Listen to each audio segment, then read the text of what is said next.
You are guaranteed to get problems in your video production company if you're not asking the right questions. So here are 10 crucial questions that we ask every new client to make sure we're all on the same page. Now, I've experienced a lot of problems in the past and lost out on a lot of money because I just haven't been asking the right questions, because I've simply been so focused on getting to that finish line as quick as possible, getting to the point where they say, yep, we want to go with you, and not asking the right questions. And even now I feel kind of a little bit like, oh, if I ask questions, are they going to think that I don't know something?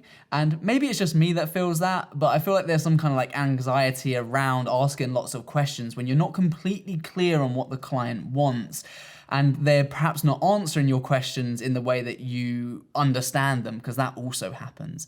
So over the years, I've developed these set of questions that we ask every new client, and we split them into two key areas.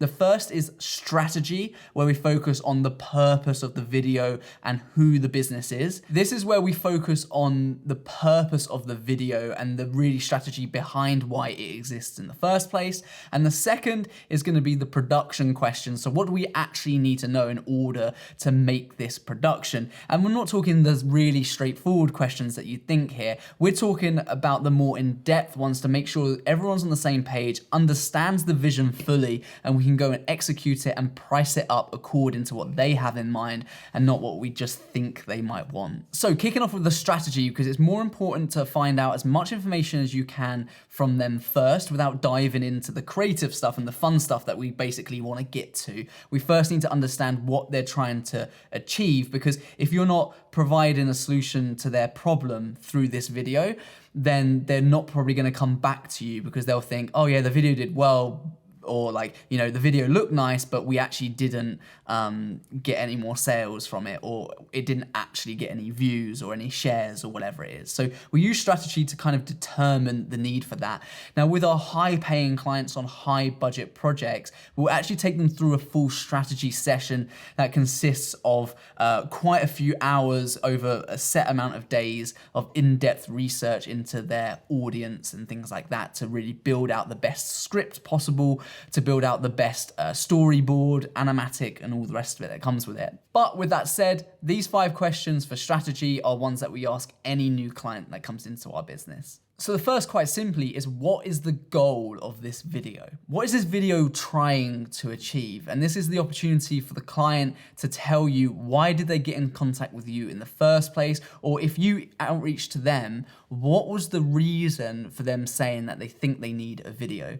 Because sometimes people think they need a video for one thing, and these other questions start to discover that actually your goal wants to change more in line with this. The next thing that's important to know is, who is your ideal customer or your target audience? So target audience can be quite broad here. So they're like, yeah, our target audience is business owners, and you want to be as refined as possible. So, you know, we're looking to engage business owners that are aged 30 to 40 who are interested in I don't know, getting business cards made or whatever that might be. And again, this is their opportunity to tell you. You should be listening fully for the first half of this conversation when you ask them these questions. Sometimes they might not really know who their ideal customer is, and you can kind of get a sense of that if they're just like, oh, anyone really, or they're like, an ideal customer is someone that, I don't know, wants to buy our product.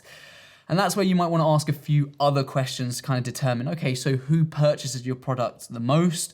You know, is it male, female? What are the age ranges? Just get an idea of that demographic, because there's no point in you creating a super fast-paced action TikTok style video for perhaps an elderly care nursing home, right? It's not going to fit the same kind of demographic. So it's important for you to understand that as a creative. That takes me nicely on to, where is the video going to be used? Is it going to go on TV? Is it going to be used internally or externally? So is it just going to go on maybe the TV screens in their office, or is it going to be used as a part of a broader marketing campaign? Where does this video actually fit in? Because that's also going to tell you whether or not you're going to want to shoot it vertically or shoot it landscape, and how, again, you can utilize your skill set and the creative side of things to make sure it fits that purpose as well. And all the time when we're asking these questions and we're making notes, it's giving us something to also fall back on. So when we make this decision to create a video in this kind of area or towards this curve, They should be in agreement with that because they're telling you the information you need to know. But also when you provide them with a vertical video because that's what they said they want, and then they actually say, oh, we actually wanted it landscape, then you've got an opportunity to say, well, that's not what you said here. And also we can charge for doing another edit there. And it just gives you some more opportunities to kind of fall back on. Videos need to be impactful, right? They need to look visually pleasing, but they also need to deliver on the key values and the core message. So the question I ask them is, why would people buy from you over the competition? So when you look at your competitors in the marketplace, why do they come to you opposed to going to someone else? Or why at the moment are they going to other people instead of you? And start to gain an understanding of what's the core message they want to drive. Generally just pick 2 or 3 of these to focus on throughout the video. Videos are generally going to be short, probably somewhere between 30 seconds and 2 minutes, I would say at the most. So you want to get that message across in that short period of time. So just pick 2 or 3 core values where it might be, you know, I'm an automotive company and people come to us because we have exceptional customer service, our attention to detail is second to none, and you can go, great, right, we're gonna focus on that. So this video needs to tell the story of being really refined with their process and that attention to detail, and also, again, picking up on their customer service. So again, it helps you start to focus your creativity down the line. Whereas if I did what I usually did, which was just rush to, you want a video? Yeah, we can do that. We can do something cool around that. Yeah, awesome. How much is it gonna be? Yep, cool, we get that done.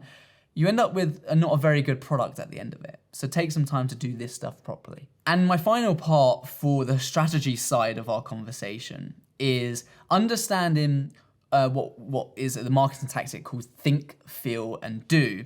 So we want to understand, what do you want your audience when they watch this video? What do you want them to think? What do you want them to feel? And what do you want them to do? And getting an understanding of how that works, again, starts to shape your video better. So I want them to think that our secondhand car sales garage is like buying a brand new car with a secondhand price. We want them to show that attention to detail. We want them to think that we are the best secondhand car garage on the market. Great. We want them to feel excited. We want them to feel like, wow, that place looks awesome. They've got amazing cars. I can really feel that energy, and they want them to feel really excited. And we also want our clients to then go and visit our website. Very few clients are going to watch a video and pick up the phone. They're probably going to want to find out more information. So the general lead for most videos in terms of the doing is generally towards the website. So that's your think, feel, and do. And you can go a few steps further and find out, okay, well, what do your clients currently think about your business? Well, actually, they think we're a bit of a backstreet garage. Okay, why is that? And you can start to strategize this more. For our initial kind of discovery calls and initial conversations with new clients, we keep it fairly simple. With the bigger ones, we run, like I said, full-on strategy days that will really help with that as well. So now we've understood more about their business, what they're trying to achieve, and where video fits into their picture. We're going to move over to the production questions and gain an understanding of, okay, how might this look visually to them? So they've probably already expressed some of their ideas, and you might be sitting there thinking, okay, are we talking about like a Ferrari commercial, or are we looking at, you know, a very basic small garage video? And trying to understand that is a challenge for filmmakers, myself included, because I'm always thinking about the best quality. I'm wanting to deliver the best possible visual. And then I find out that their budget doesn't actually fit in with that. So the first question I ask them now with the production side of things is, do you have a budget in mind for this project? Now, you might be met with some kind of resistance towards this question, because some people will be thinking, I don't want to tell you my budget because you're going to just maximize that budget. But it's important for you to know. And I generally then use a phrase where I would say something along the lines of, look, it's really important for us to understand the budget, because I can do, you know, a good video for £1,000, or I can do an absolutely phenomenal video for £10,000 or £100,000, whatever, you know, pick out these numbers that fit you. And then that gives you a really good scale, and it makes them think, oh yeah, okay, I can kind of understand that, because you need some guide.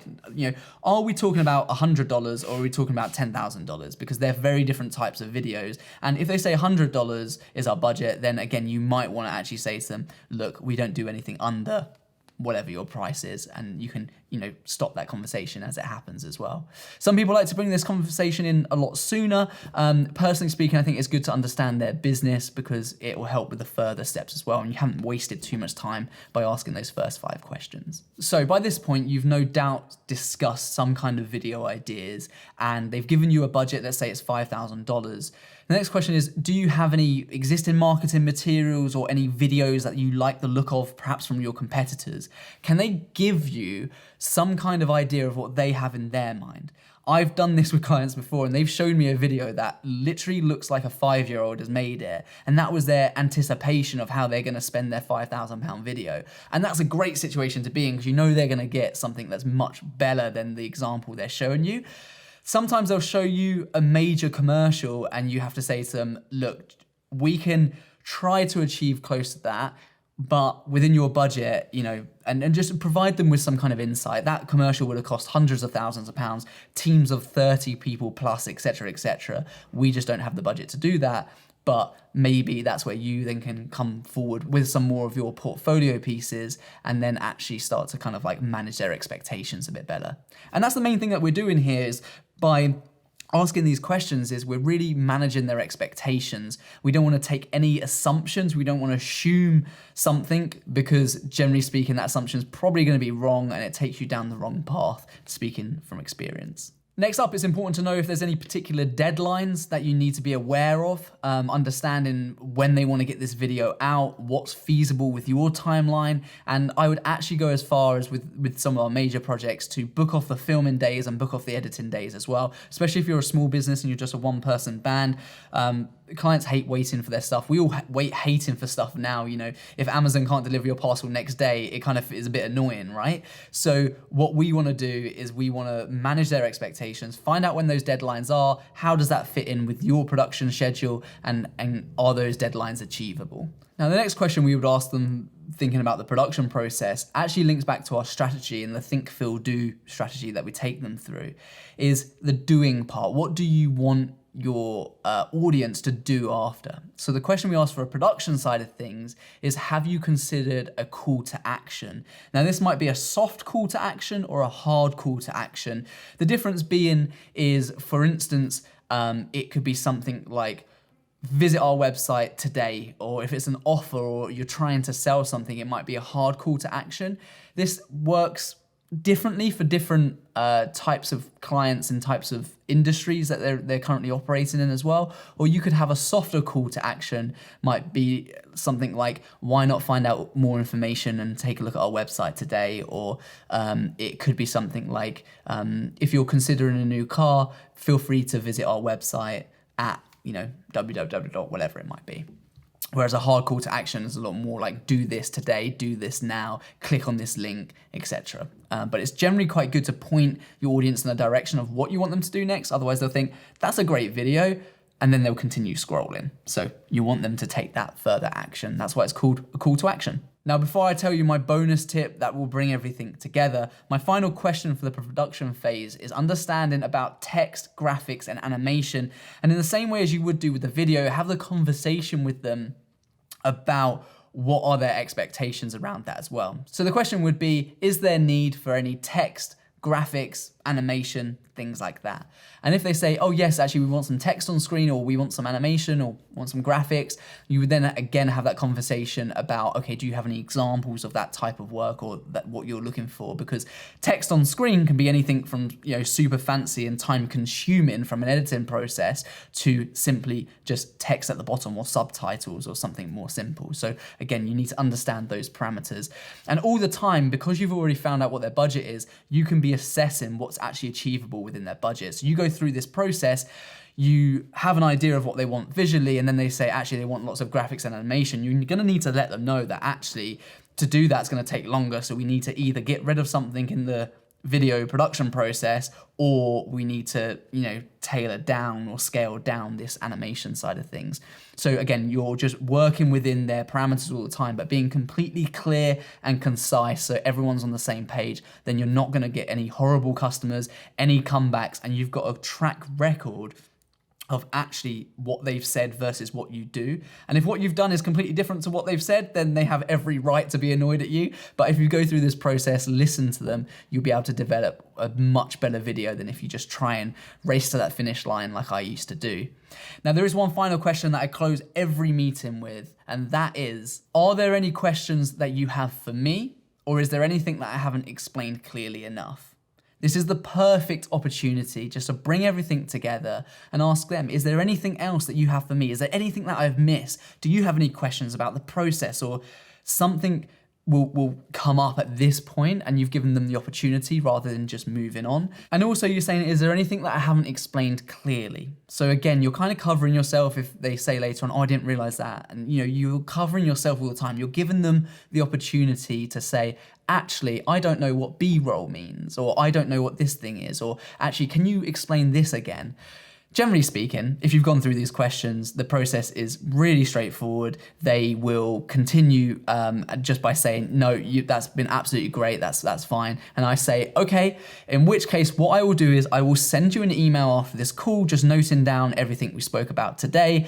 The next process is to book in a filming date. So I'll send you over some of our availability and we can get that booked in, and then we're on to the filming.